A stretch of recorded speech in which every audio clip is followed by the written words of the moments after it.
नाज़रीन आदाब, आप देख रहे हैं INN चैनल। मैं हूं शेख अहमद अली। आज की खास बात में हम देखेंगे कई अहम कौमी और बैनुल अक़वामी खबरें। सदर जमहूरिया रामनाथ कोविंद ने ज़राई शोबे में तरक्की के लिए किसानों, मुल्क की सरहदों की सलामती को यकीनी बनाने में कामयाब रहे जवानों और कोविड से निपटने और तरक्की के मुख्तलिफ शोबों में खिदमात के लिए साइंसदानों को मुबारकबाद देते हुए कहा कि हुकूमत किसानों समेत तमाम तबकों की फलाह बहबूद के लिए पूरी तरह से पुरज़्म है। रामनाथ कोविंद ने पीर को 72वें यौम जमहूरिया के मौके पर कौम से अपने खिताब में कहा कि खुद एतमादी के साथ हिंदुस्तान ने बहुत से शोबों में बड़े इक़दाम किए हैं। हमारे माशी असलाहत को पूरी रफ्तार से आगे बढ़ाने के लिए नए क़वानीन बनाकर ज़राअत और लेबर के शोबों में ऐसी असलाहत की गई जो एक तवील अरसे से तवक्को की जा रही थी। उन्होंने कहा कि शुरू में इन असलाहत के बारे में खदशात पैदा हो सकते हैं, लेकिन इसमें कोई शक नहीं कि हुकूमत किसानों के मफादात के लिए पूरी तरह से वक्फ है। उन्होंने कहा कि इतने बड़े मुल्क को खुराक और दूध की मसनूआत पर खुद कफील बनाने पर किसानों, बहन भाइयों को तमाम मुल्क के शहरियों की तरफ से दिली मुबारकबाद पेश करते हैं। बरक्स कुदरती हालात, बहुत सारे चैलेंजों और कोविड की तबाही के बावजूद हमारे किसान भाइयों और बहनों ने ज़रई पैदावार में कोई कमी नहीं आने दी। ये मुल्क हमारे किसानों की फलाह बहबूद के लिए पूरी तरह पुरज़्म है। कोविंद ने कहा कि जिस तरह मेहनती किसान मुल्क की ग़िज़ाई तहफ़्फ़ुज़ को यकीनी बनाने में कामयाब रहे, उसी तरह हमारे फोर्सेस के बहादुर सिपाही सख्त तरीन हालात में भी मुल्क की सरहदों की हिफाजत करते रहे हैं। लद्दाख, सियाचिन और वादी गुलान में -50 से 60 डिग्री सेंटीग्रेड सर्दी में, जैसलमेर में 50 डिग्री सेंटीग्रेड से ज़्यादा गर्मी में ज़मीन, आसमान और साहिली इलाकों में मुल्क के फौजी मुल्क की हिफाजत की जिम्मेदारी निभाते हैं। उन्होंने कहा कि हम सबको अपने फौजियों की बहादुरी, हुब्बुल वतनी और कुर्बानियों पर फ़ख्र है।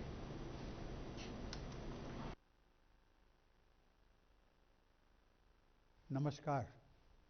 विश्व के सबसे बड़े और जीवंत लोकतंत्र के आप सभी नागरिकों को देश के 72वें गणतंत्र दिवस की पूर्व संध्या पर हार्दिक बधाई। विविधताओं से समृद्ध हमारे देश में अनेक त्यौहार मनाए जाते हैं, परंतु हमारे राष्ट्रीय त्योहारों को सभी देशवासी राष्ट्र प्रेम की भावना के साथ मनाते हैं। गणतंत्र दिवस का राष्ट्रीय पर्व भी हम पूरे उत्साह के साथ मनाते हुए अपने राष्ट्रीय ध्वज तथा संविधान के प्रति सम्मान व आस्था व्यक्त करते हैं। आज का दिन देश विदेश में रहने वाले सभी भारतीयों के लिए बहुत महत्वपूर्ण है। आज ही के दिन 71 वर्ष पहले हम भारत के लोगों ने अपने अद्वितीय संविधान को अंगीकृत, अधिनियमित और आत्मार्पित किया था। इसलिए आज हम सभी के लिए संविधान के आधारभूत जीवन मूल्यों पर गहराई से विचार करने का अवसर है। संविधान की उद्देशिका में रेखांकित न्याय, स्वतंत्रता, समता और बंधुता के जीवन मूल्य हम सबके लिए पुनीत आदर्श हैं।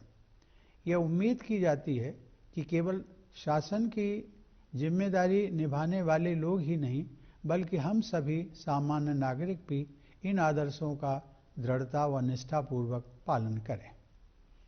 लोकतंत्र को आधार प्रदान करने वाली इन चारों अवधारणाओं को संविधान के आरंभ में ही प्रमुखता से रखने का निर्णय हमारे प्रबुद्ध संविधान निर्माताओं ने बहुत सोच समझकर लिया था। इन्हीं आदर्शों ने हमारे स्वतंत्रता संग्राम को भी दिशा प्रदान की थी। बाल गंगाधर तिलक, लाला लाजपत राय, महात्मा गांधी और सुभाष चंद्र बोस जैसे अनेक महान जननायकों और विचारकों ने हमारे स्वतंत्रता संग्राम को प्रेरित किया था। यौम जमहूरिया की तकरीब के मौके पर कौमी दारुल हुकूमत दिल्ली में ज़मीन से लेकर आसमान तक चारों तरफ सिक्योरिटी के पुख्ता इंतजाम किए गए हैं और इसके लिए हज़ारों मुसल्लह जवानों को तैनात किया गया है। दिल्ली पुलिस के एक सीनियर अफसर ने बताया कि यौम जमहूरिया के पेश नज़र कौमी दारुल हुकूमत में चप्पे चप्पे की निगरानी करके सिक्योरिटी इंतजाम चाको चौबंद किए गए हैं।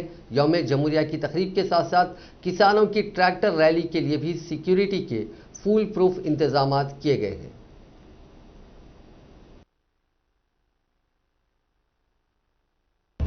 सर्वप्रथम पिछले 6-7 दिनों से बराबर हमारी किसान के नेताओं से हमारी बातचीत चल रही है और बातचीत के बाद हमने एक उनका रूट तय कर दिया है।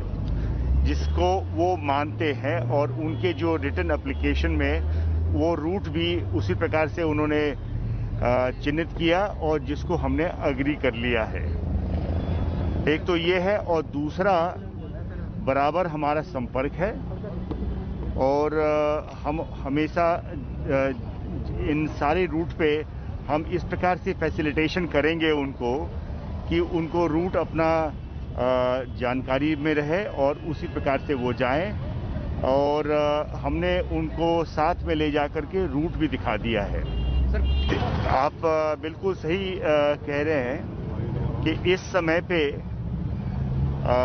रिपब्लिक डे के अवसर पे और साथ में जो किसानों का यहाँ आना है उस पे कुछ उसका फ़ायदा उठा करके कुछ ऐसे राष्ट्र विरोधी लोग इसका उसमें गड़बड़ी पैदा कर सकते हैं, और कुछ तो ऐसे भी हैं कि जो उकसाने की कोशिश कर रहे हैं। ये सब हमारे संज्ञान में है और हम जो भी उचित कार्रवाई लेना चाहिए वो ले रहे हैं। हमारी सभी किसान नेताओं से बात हुई और बात करने के बाद हमने रूट तय कर लिया है, और हम ये मानते हैं कि दिल्ली के वासियों को हित में ध्यान रखते हुए, राष्ट्र का गौरव को ध्यान में रखते हुए, वे सारे लोग, ये लोग सारे जिम्मेवार लोग हैं, और हम ये समझते हैं कि वो जो बताया हुआ जो रूट है, जो म्यूचुअली अग्रीड रूट है,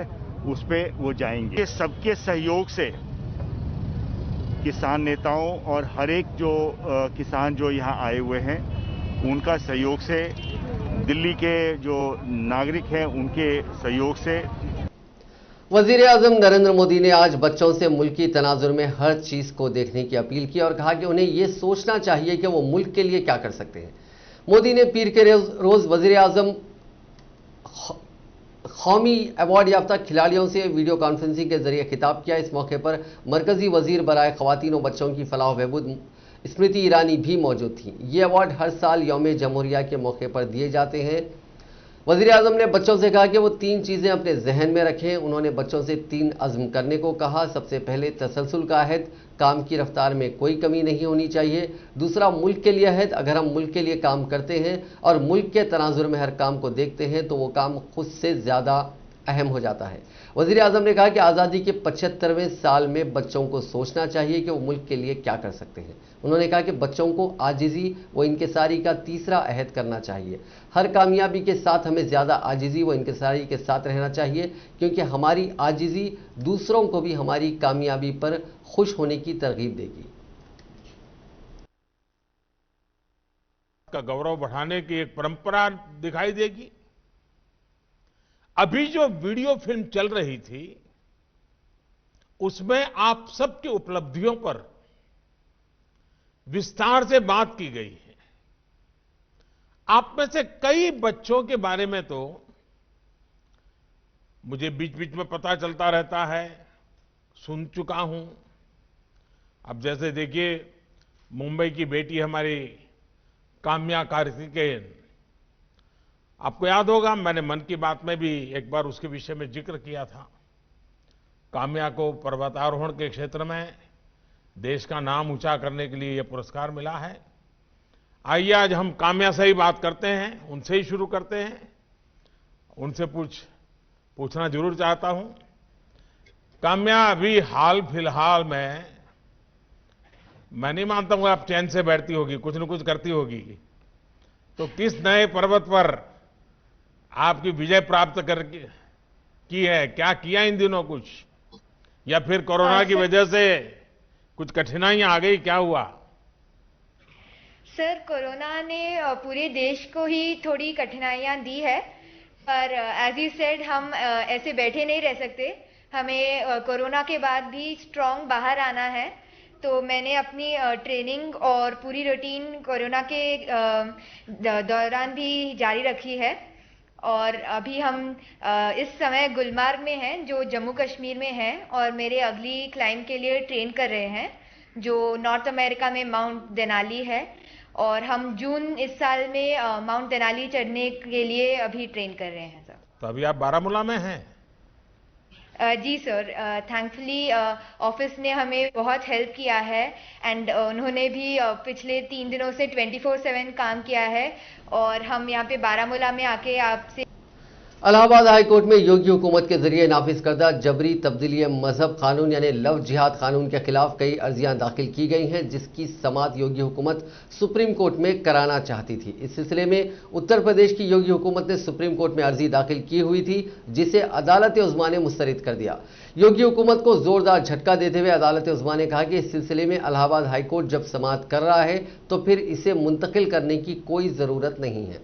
अदालत ने साथ ही ये भी कहा कि जब इलाहाबाद हाईकोर्ट अपना फैसला सुना देगी उसके बाद सुप्रीम कोर्ट में मामला उठाया जा सकता है। यहां काबिल जिक्र है कि आज इलाहाबाद हाईकोर्ट में लव जिहाद कानून के खिलाफ समाअत होनी थी, लेकिन योगी हुकूमत के जरिए सुप्रीम कोर्ट में अर्जी दाखिल किए जाने के पेश नज़र आज समाअत नहीं की गई और 2 फरवरी को आइंदा समाअत की तारीख तय की गई। इलाहाबाद हाईकोर्ट ने कहा कि चूंकि जल्दी सुप्रीम कोर्ट में इस ताल्लुक से समाअत होनी है, इसलिए बेहतर यही है कि आज हाईकोर्ट में इस मामले पर कार्रवाई ना हो।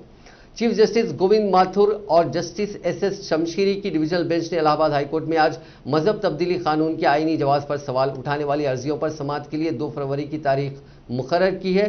आज अदालत में बताया गया कि सभी अर्जियों को मुंतकिल करके एक साथ समाअत की अर्जी सुप्रीम कोर्ट में दाखिल की गई है और उसकी जल्द समाअत होनी है, इसीलिए अर्जी तय होने तक समाअत मुलतवी की जाए। ज़राई कानूनों के खिलाफ किसान तहरीक का आज 61वां दिन है। दिल्ली में यौम जमहूरिया पर पहली बार किसान ट्रैक्टर परेड निकालेंगे, क्योंकि कई दौर की बातचीत के बाद दिल्ली पुलिस ने किसानों को परेड की इजाजत दे दी। हालांकि परेड के रूट को लेकर सस्पेंस बना हुआ है। इस पर पुलिस और किसानों के अलग अलग दावे हैं। दिल्ली के पुलिस कमिश्नर एस.एन. श्रीवास्तव ने आज कहा कि किसान कायदीन से बातचीत के बाद ट्रैक्टर रैली के 3 रूट्स पर सहमति बनी है। हमने रूट्स का दौरा भी किया है। कुछ मुल्क दुश्मन ताकतें गड़बड़ी फैला सकते हैं, इसे लेकर हम अलर्ट हैं। 26 जनवरी को दिल्ली में निकाली जाने वाली ट्रैक्टर परेड में शामिल होने के लिए मुल्क भर के किसान दिल्ली पहुंच रहे हैं। दिल्ली पुलिस के स्पेशल कमिश्नर दीपेंद्र पाठक ने बताया कि संयुक्त किसान मोर्चा को सिंघू और टिकरी से करीब 64 किलोमीटर और गाजीपुर बॉर्डर से 46 किलोमीटर की परेड निकालने की परमिशन दी गई है। किसान मजदूर संघर्ष समिति के कायद सुखविंदर सिंह सभारा ने कहा कि उन्हें लगता है कि ट्रैक्टर रैली की इजाजत जिस तरह दी गई है वो सही नहीं है। किसान ओल्ड रिंग रोड पर रैली निकालना चाहते हैं, लेकिन उन्हें शर्तों के साथ जिन इलाकों से गुजरने की परमिशन मिली है उनका ज्यादातर हिस्सा हरियाणा में आता है। किसान यूनियनों ने दावा किया है कि दिल्ली में किसान परेड में करीब 2 लाख ट्रैक्टर हिस्सा लेंगे। पंजाब, हरियाणा, राजस्थान और उत्तर प्रदेश समेत दूसरी रियासतों से भी किसान दिल्ली पहुंच रहे हैं। पंजाब के कई शहरों में परेड की रिहर्सल की गई। किसान तंजीम एक ट्रैक्टर पर 5 लोगों को बिठाने की इजाजत देंगे।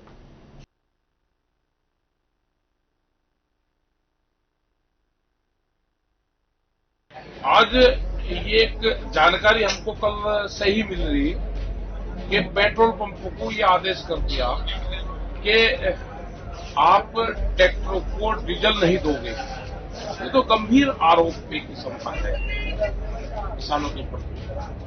मतलब सरकार क्या सरकार चाह रही है?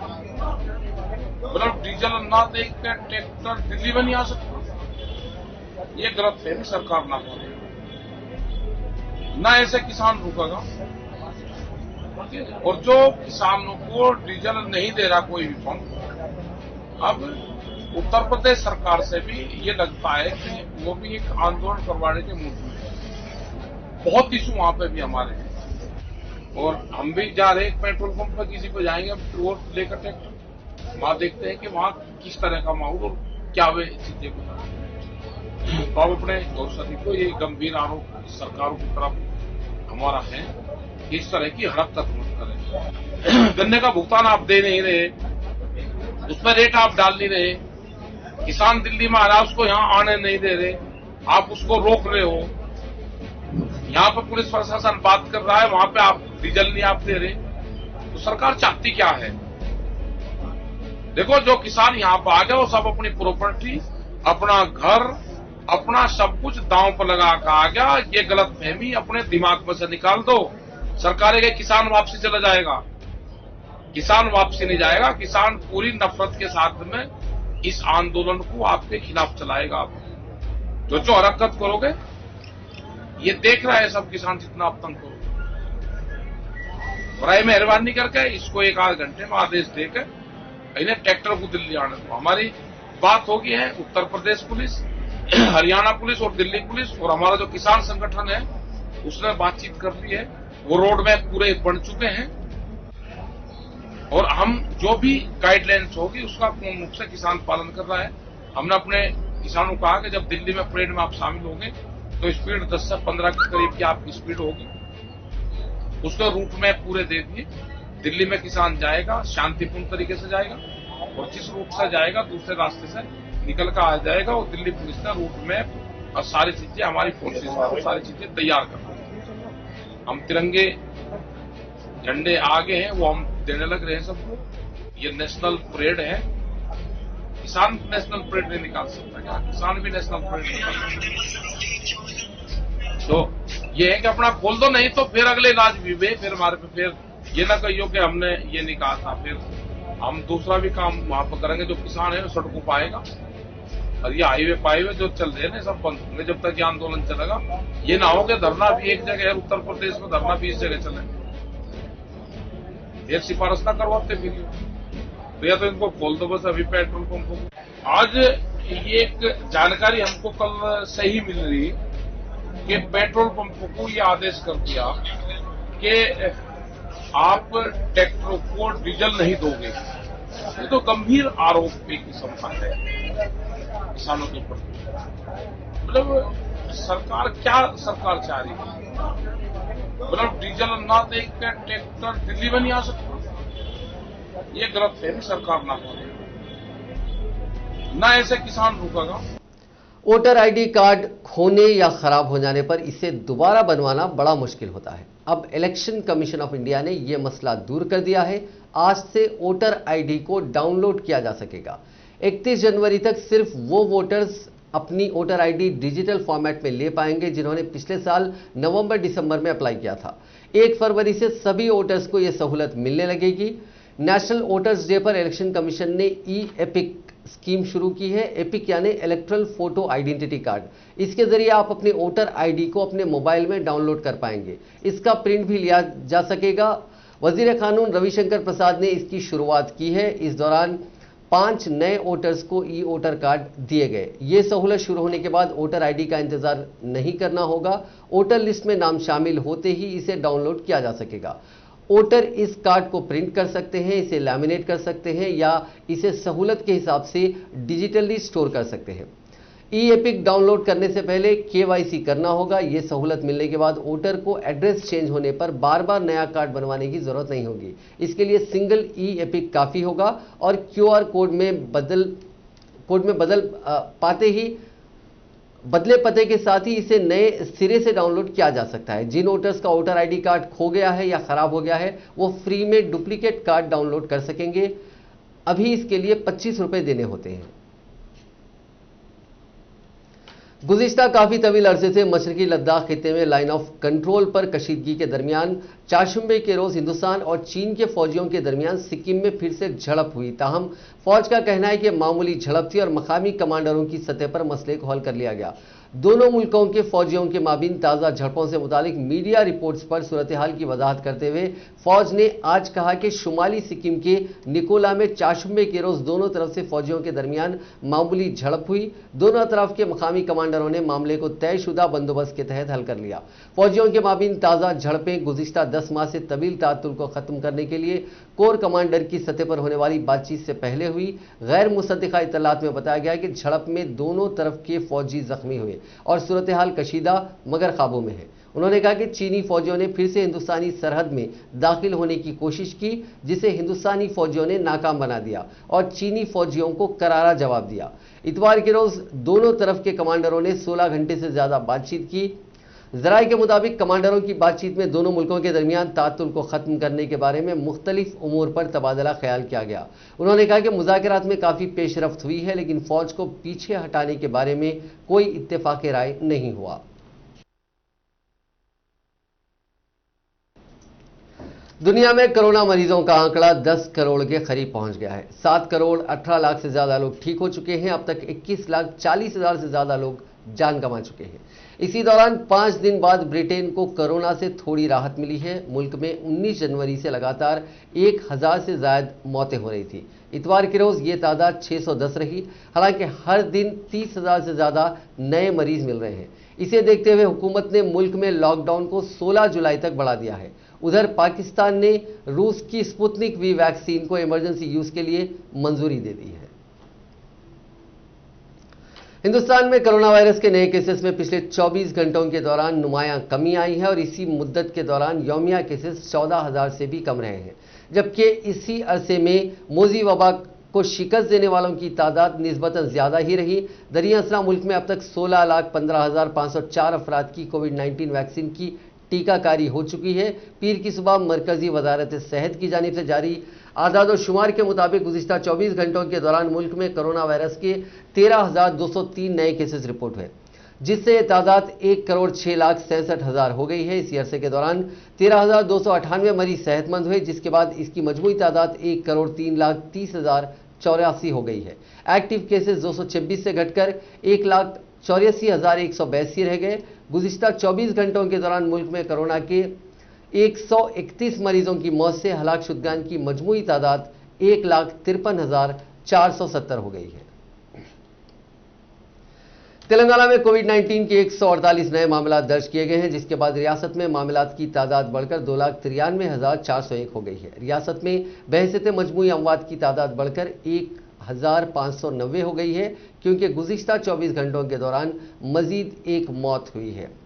आज रियासती हुकूमत की जानिब से आदाद शुमार के मुताबिक जीएचएमसी के हुदूद में 35 नए मामला दर्ज किए गए हैं।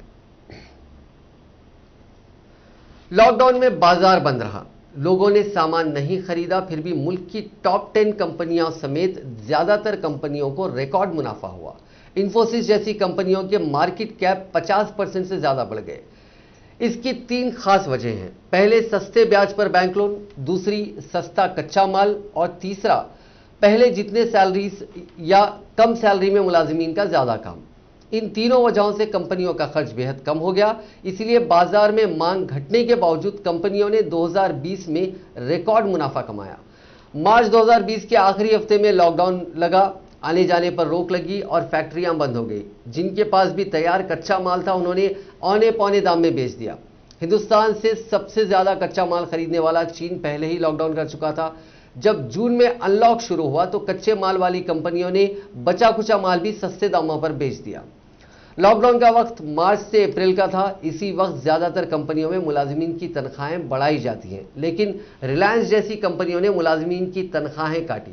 मुल्क भर की कंपनियों ने 2 करोड़ मुलाजिमीन को नौकरियों से निकाल दिया। Centre for monitoring Indian economy यानी सीएमआई के आंकड़ों के मुताबिक जून तक अगर डेली वेज वर्कर्स और अनऑर्गेनाइज सेक्टर में काम करने वालों को जोड़ लिया जाए तो 12 करोड़ से ज्यादा लोगों का रोजगार छिना। इसीलिए पे कट और ज्यादा काम करने वाले मुलाजिमीन के साथ जब जुलाई में अनलॉक शुरू हुआ तो कम पैसे में काम करने वालों की भीड़ लग गई। लॉकडाउन लगने से कुछ दिनों बाद ही रिजर्व बैंक ऑफ इंडिया यानी आरबीआई ने ब्याज दरों में कटौती शुरू कर दी थी। लगातार लोन सस्ता किया गया। आरबीआई ने अगस्त 2020 में रेपो रेट में कोई बदलाव नहीं किया। इससे कंपनियों की कॉस्ट ऑफ फाइनेंस यानी ब्याज पर होने वाला खर्च कम हो गया। इन्हीं 3 वजूहात से किसी भी कंपनी को फायदा या नुकसान होता है। 2020 के आखिरी 2 महीनों में ही कंपनियों की हालत बिगड़नी शुरू हो गई थी। फैक्ट्रियां शुरू हो गई, कच्चे माल की जरूरत बढ़ी, चीन में काम शुरू हुआ और वहां भी कच्चे माल की जरूरत बढ़ी। ऐसे में तेजी से कच्चे माल का दाम बढ़ गया। दिसंबर 2020 में ही जून जुलाई के मुकाबले में कच्चा माल जैसे स्टील से लेकर तांबे और एल्यूमिनियम से लेकर जस्ते तक के दाम 5 से 11% बढ़ गए। कच्चे तेल का भाव 16.5% बढ़ गया। सोया तेल और पाम तेल की कीमतें 9 से 13% बढ़ी। इंडिया का कंस्ट्रक्शन सेक्टर सीमेंट के दामों से काफी मुतासिर होता है। सीएलएसए की एक रिपोर्ट के मुताबिक सीमेंट हर महीना फी बोरी 5 से 15 रुपए इसके दाम बढ़े हैं। पेट्रोल मार्च 2020 में 70 रुपए लीटर के इर्द गिर्द था, अब ये 93 रुपए फी लीटर जा पहुंचा। 1.5 टन कैपेसिटी वाले एयर कंडीशनर में लगने वाले कच्चे माल के दाम 2% तक बढ़ चुके हैं। कोरोना के बाद सबसे ज्यादा तेजी दवाई के कच्चे माल के भाव में आई है। पैरासिटामोल पाउडर जो पहले 350 रुपए किलो था वो अब 500 रुपए हो गया। यही नहीं, दवा पैक करने वाले पीवीसी पेपर के दाम 80 से 100% और गत्ते के दाम 25% बढ़ गए। दूसरी तरफ 7 जनवरी को रिलीज आरबीआई की फाइनेंशियल स्टेबिलिटी रिपोर्ट यानी एफएसआर के मुताबिक सितंबर 2020 से सितंबर 2021 के बीच एनपीए दुगना हो सकता है, यानी एनपीए के 7.5% से बढ़कर 13.5% हो जाने का अंदेशा है। खराब हालात में ये 14.8% तक भी पहुंच सकता है। बढ़ते एनपीए में सरकारी बैंकों का हिस्सा सबसे ज्यादा होगा। खराब हालात में ये 17.6% तक भी पहुंच जाएगा। ऐसे में बैंकों पर दबाव है कि वो ब्याज दरों में सुधार करें। इसका सीधा असर कंपनियों के खर्चों पर पड़ेगा। अब कंपनियों के पास नुकसान से बचने के दो ही खास तरीके हैं और दोनों मिडिल क्लास के लिए नुकसानदायक है। अब देखते हैं एक और अहम रिपोर्ट मईशत से जुड़ी। पिछले साल लॉकडाउन के दौरान मुल्क के सबसे बड़े 100 अमीरों की जायदाद 35% बढ़ गई। रकम के लिहाज से देखें तो इसमें 13 लाख करोड़ रुपए का इजाफा हुआ। एनजीओ ऑक्सफैम की रिपोर्ट में यह खुलासा किया गया है। इसका दूसरा पहलू यह है कि कोरोना वबा की वजह से पिछले साल 12 करोड़ से ज्यादा लोगों की नौकरी छिन गई। द इनइक्वालिटी वायरस नाम की रिपोर्ट के मुताबिक वबा ने हिंदुस्तान ही नहीं बल्कि पूरी दुनिया में इनइक्वालिटी को बढ़ाया है, यानी अदम मसावत को। दुनिया के सबसे बड़े 1000 अरबपतियों की हालत तो 9 महीने में ही सुधर गई, लेकिन गरीबों को कोरोना से पहले जैसे हालात में आने एक दहा यानी कम से कम 10 साल से ज्यादा का वक्त लग जाएगा। हिंदुस्तान के सबसे अमीर कारोबारी मुकेश अंबानी ही नहीं, कुमार मंगलम बिरला, गौतम अडानी, अजीम प्रेमजी, सुनील मित्तल, शिव नाडर और लक्ष्मी मित्तल जैसे इंडस्ट्रियलिस्ट की जायदादें भी इस दौरान तेजी से बढ़ी हैं। मुल्क के सबसे बड़े 100 अरबपतियों के एसेट्स में मार्च 2020 के बाद से लगभग 13 लाख करोड़ रुपए का इजाफा हुआ। 13 लाख करोड़ का यह रकम मुल्क के डिफेंस बजट का लगभग 4 गुना है। अगर यह पैसा 14 करोड़ गरीबों में बांटा जाए तो हर किसी के हिस्से में 94,045 रुपीज आएंगे। वबा के दौरान रिलायंस इंडस्ट्रीज के चेयरमैन मुकेश अंबानी ने जितना पैसा 1 घंटे में कमाया उतना पैसा कमाने में किसी अनस्किल्ड वर्कर को 10,000 साल लग जाएंगे। मार्च 2020 में मुकेश अंबानी की जायदाद 2.7 लाख करोड़ ये मार्च में थी, मार्च 2020 में। अक्टूबर के शुरू होने में ये दुगनी से ज्यादा बढ़कर 5,70,000 करोड़ रुपए हो गई। 6 महीने में उनकी जायदाद में 3 लाख करोड़ रुपए का इजाफा हुआ, यानी उनकी जायदाद हर महीने 50,000 करोड़ रुपए, हर दिन 1,666 करोड़ रुपए और हर घंटे 69 करोड़ रुपीस बढ़ी। दूसरी तरफ अनऑर्गेनाइज सेक्टर के मजदूरों के लिए मिनिमम वेजेस यानी यौमिया मजदूरी सिर्फ 178 रुपए 178 रुपीस, उन्हें 69 करोड़ रुपए कमाने में 10,000 साल से ज्यादा लगेंगे। एक तरफ तो अमीर ज्यादा अमीर हो गए, दूसरी तरफ अप्रैल में हर घंटे 1,70,000 लोगों की नौकरी चली गई। रिपोर्ट के मुताबिक कोरोना वबा की वजह से 12 करोड़ 20 लाख मुलाजिमीन को अपनी नौकरियों से हाथ धोना पड़ा। इसमें 75% लोग यानी करीब 9 करोड़ 20 लाख लोग अनऑर्गेनाइज सेक्टर के थे। इसके अलावा भुखमरी, खुदकशी, सड़क और रेल हादसात, पुलिस ब्रुटैलिटी और वक्त पर इलाज ना मिलने से अनऑर्गेनाइज सेक्टर के 300 से ज्यादा वर्कर्स की मौत हो गई। ऑक्सफैम के मुताबिक नेशनल ह्यूमन राइट्स कमीशन ने अप्रैल 2020 तक ह्यूमन राइट्स वायलेशन के 2,582 मामले दर्ज किए थे।